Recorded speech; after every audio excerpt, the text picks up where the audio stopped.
So I am a professional जिसका main काम है डॉग बिहेवियर पे काम करना day in and day out. मेरे लिए बेस्ट पॉसिबल सिनेरियो ये है कि मैं किसी ऐसे को बताऊं जो अभी अभी एक नया डॉग लेके आया है about how to raise a perfect dog, ताकि वो उसके साथ कोई भी वो गलत चीज़ ना करें जिसकी वजह से वो एक ऐसी स्टेज पे आए जहाँ पे उन्हें हमारे जैसे लोगों की ज़रूरत होती है।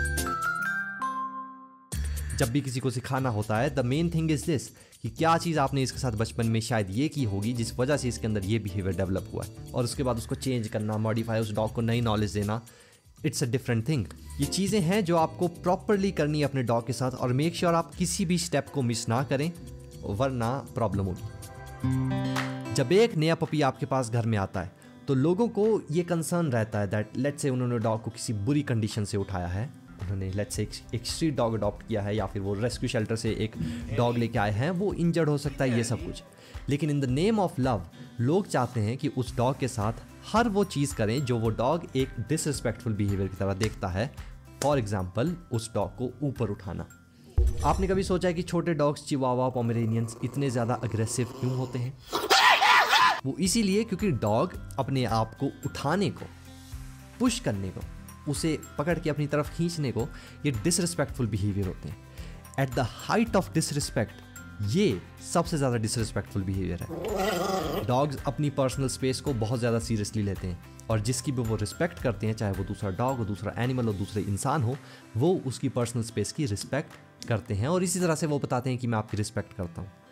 लेकिन छोटे डॉग्स के साथ इशू ये होता है, और पपीज़ के साथ इशू ये होता है कि लोग उन्हें कॉन्स्टेंटली उठाते हैं, उन्हें धक्का देते हैं, उन्हें अपनी तरफ खींचते हैं, ये सब कुछ हरकतें, ऐसी बहुत सारी चीज़ें हैं, और इसकी वजह से वो डॉग चिड़चिड़ा बन जाता है, और उसके बाद से शुरू होता है प्रॉब्लम्स आना। तो आपका काम फर्स्ट स्टेप में ये है कि उस डॉग के साथ अपने रिलेशनशिप को अच्छे से इवैल्यूएट करो कि आप एक डोमिनेंट अथॉरिटी फिगर आपको बनना चाहिए उस रिलेशनशिप में, क्योंकि वो डॉग चाहता है कि आप वैसा बने।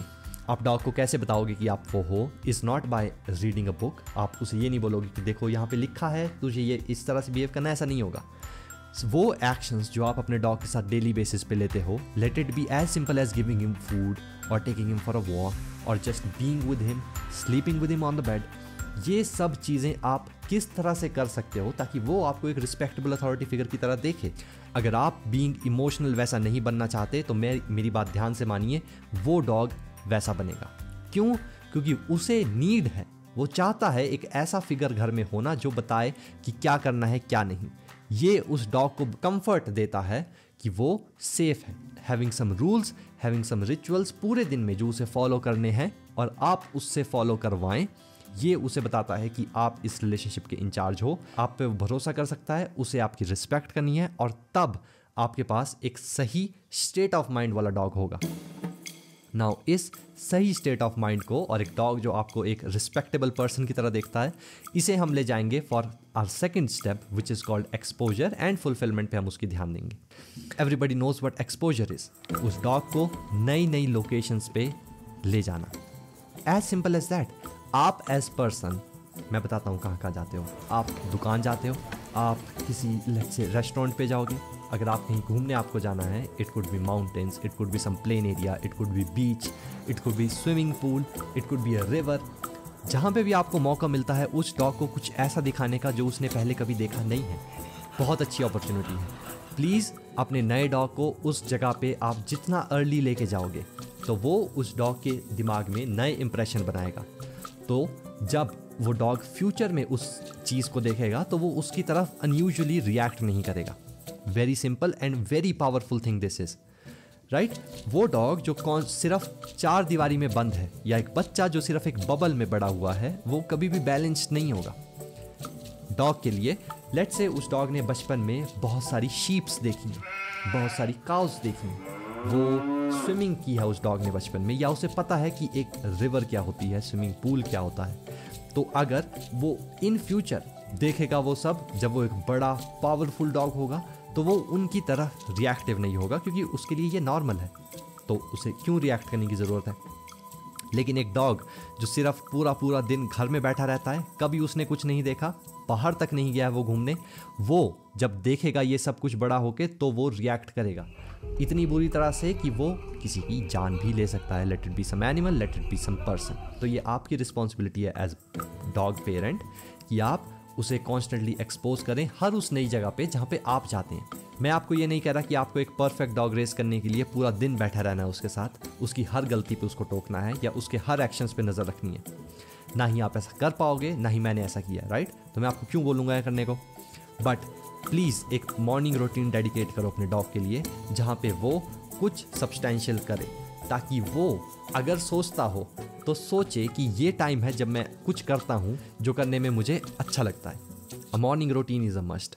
जब आप एक स्ट्रक्चर्ड वॉक, उस डॉग को एक्सपोज करना, दूसरे डॉग से उसे मिलाना, जब ये सब करके घर वापस आते हो, और मैं 15-20 मिनट की वॉक की बात नहीं कर रहा हूँ, अगर छोटा पपी है 2-3 महीने का है तो इतनी ही बहुत है, लेकिन अगर जैसे जैसे बड़ा होगा वो, तो आपको वो 1 घंटे से 1.5 घंटे से 2 घंटे पे ले जानी पड़ेगी, डिपेंडिंग अपॉन कि आपका डॉग का एनर्जी लेवल क्या है, उसकी ब्रीड क्या है, ये सब कुछ।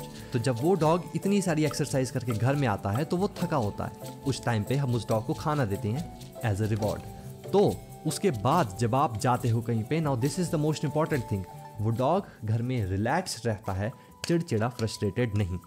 वरना क्या होगा कि आप उस डॉग को भर के एनर्जी से उसे अच्छा खाना देके, वो एनर्जी है, अब आप तो चले गए, तो वो दिन भर उस एनर्जी के साथ क्या करेगा?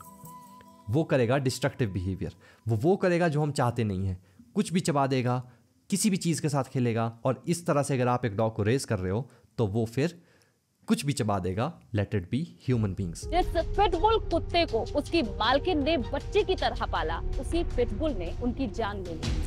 और तीसरी चीज जिस पे आपको ध्यान देना है is to make sure that you are not being passive with your dog. Laziness हर एक एस्पेक्ट में आ सकती है हमारे। Let it be students, let it be employees, let it be a devotee, let it be a dog parent. कुछ भी हो सकता है जो हम लेजी वे में कर सकते हैं। लेजीनेस का बेसिकली मतलब ये होता है कि उस टाइम पे एक्ट नहीं करना जिस टाइम पे एक्ट करने की ज़रूरत है। जो आइडिया लोगों के दिमाग में होता है वो ये है कि अगर डॉग ने बाहर कोई गलती कर दी तो अगर घर में आके हम उसे सही से खाना नहीं देंगे या उससे सही से अच्छे से बात नहीं करेंगे, तब हम उस डॉग को बता सकते हैं कि उसने बाहर गलती कर दी। And this is absolutely wrong, absolutely wrong. Dog को सिखाने का कि उसने कुछ गलत किया है, the only opportunity you have to correct him is जब उसने कोई गलती की।